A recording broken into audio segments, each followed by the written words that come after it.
I've been shooting with Canon for almost 15 years, and I became a full-time freelance photographer and creative director using Canon cameras. I know a camera is just a tool, but I was tremendously attached to Canon emotionally, and to be honest, I was very happy with Canon, so I didn't want to switch. I spent the last year asking everyone if they were happy with the switch because I was terrified. Everyone was telling me about the ergonomics, the difference in color science, and I was very scared about making the jump, also because it's very expensive to switch camera systems. So I finally made it, and I do have a video talking about the reasons why I switched from Canon to Sony, so I recommend you to watch that later because I talk about my specific needs. So it's going to help you a lot to understand yours and choose the right brand and the right camera for you. So today I'm not gonna focus about the reasons, I'm gonna focus about my first impressions after so long with Canon, with Sony, and specifically about the Sony a7R5 I'm recording with right now. I will talk about how I feel about the difference in ergonomics, how I feel about the difference in color science, the famous and polemic color science. I will talk as well about the menus and settings, this is very huge as well, and also about the video quality and the photography quality. And finally, by the end of the video, I will tell you about my conclusion, my personal opinion, and I will tell you if I have regrets. This is by no means a video telling you to choose Canon or to choose Sony. This is my very personal opinion. Canon is incredible, I've been very happy with them, I grew in my career with them, and Sony is incredible as well, and many other brands I'm not gonna mention today, but all the brands are amazing, so please, you have to understand that deciding for a brand is up to you and your needs and your career. And for me, these kind of videos are to help you understand yours, not to do exactly what I'm going to do, because your career may be very different to mine. So please, listen to this video and try to understand your needs, not someone else's. So the first thing I'm gonna be talking about is about the ergonomics. I'm coming from the 5D Mark IV, which is huge, and let me tell you, I freaking love this camera. It's a DSLR, it's very big, it's very heavy, but I love how it feels, I love that it's heavy. So I was very happy with the ergonomics from Canon. But yes, I do have to say that obviously my Sony a7R5 is way tinier, it's way lighter, and trust me, it's way better when you are traveling, and I travel a lot, so my backpack feels way lighter, and I'm very happy about that. So many people complain about the ergonomics from Sony because they are tiny cameras. So obviously you have to sacrifice a little bit the ergonomics. For me, it's fine because I have tiny hands. So for me, it's very easy and I don't have any complaint at all about the ergonomics. When I'm shooting in London, I shoot all the time camera on hand. I have the camera on my hands all the time and it didn't bother me at all, the chains. The 5D Mark IV, way too heavy, but very comfortable to be honest. And this camera, very comfortable for me as well. Be aware that some people complain about the grip, but to be honest, there are solutions because they sell stuff that you can attach here to make like an extension. So you can solve that problem very easily. For me, I don't have that problem. The next thing I'm gonna be talking about is something huge, which is menus and settings. Everyone complained about the menus on Sony, even though they made them a bit better. I do have the Sony a7C, and this camera has the old menus from Sony. They are a pain in the ass, they are very hard to navigate, and more coming from Canon. Canon has an incredible menu system, it's very easy to navigate and to understand. This one is more complicated, but when I got used to it, I already have the same settings all the time, I don't have to be navigating through them all the time, so it's not a deal breaker for me neither. And on top of that, the Sony a7R5 has already the new menu system, which is way better. And yes, it was very overwhelming to learn everything from a Sony camera, being used to Canon. Canon is so simple, and Sony it's very complicated to learn it at the beginning, but to be honest, you just have to learn it. And it was very exciting for me, I have to say, because Sony has so many new features, so many new buttons I didn't have in Canon. As a photographer and now videographer as well, for me this is gold, it's a must. I was very excited to discover new things on the menus. I was very excited to see how many things I could customize in my camera. And for me, this is the best thing ever from the switch. Because as a content creator as well, I'm all the time needing to switch between photo and video, and the dials are incredible. You can program your dials for both photo and video, and you have a few programs. So I was able to record settings for 24 frames per second, for 60 frames per second, for 120 frames per second, and also for photography, I was able to save a few settings as well. And all you had to do is switch the dials and you have the settings already recorded. Because you know, when you are in the field as a photographer and filmmaker, you're gonna have to make the switch very quick between the dials rather than putting the settings all the time. So I'm very happy with Sony menus. I got used to them. I still had to learn a bit more, but I'm very happy, even though it was complicated at the beginning. Photography quality. I don't even know what to tell you. This beast, the one I'm recording with right now, the Sony a7R5, has 61 megapixels.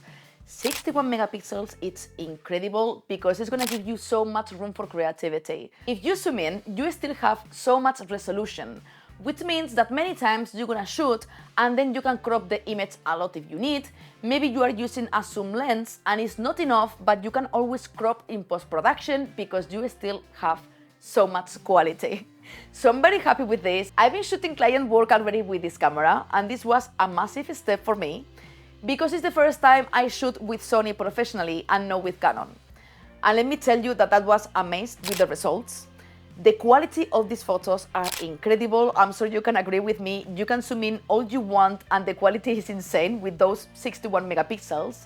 I was shooting with a 70-200mm f2.8G Master and I was very happy with it, and my client loved the pictures. This client is from Amsterdam and she came to London to shoot with me for her book cover. So I was very excited to do this project for her. And for those interested, I'm going to be posting soon in my private community a case study of this project for you to learn how I did it.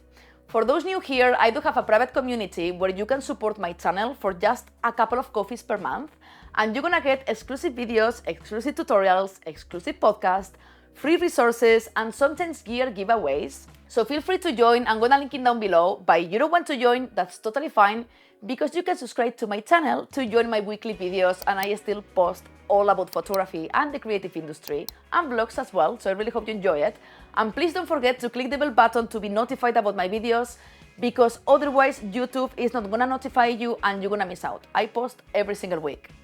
So carrying on with this, I'm gonna be talking about the video quality. I've been shooting quite a lot with this camera at 20 frames per second and 60 frames per second at 4K, and the quality is incredible.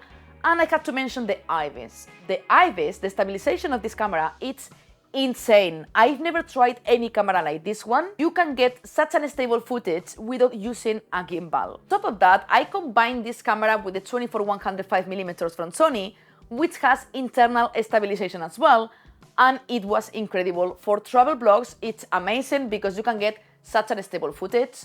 And with Canon, I think we all know the wobble in Canon. They did fix it a little bit with the Canon R5, but you can still notice a lot of wobble in the corners, and with Sony, I don't notice this. So I'm very happy with the IBIS from Sony, and this is something I'm gonna need a lot personally for my videos. I'm gonna start traveling full-time very soon. I don't wanna say anything yet, but you're gonna expect more photography vlogs on my channel. While you learn, you're gonna see my adventures around the world.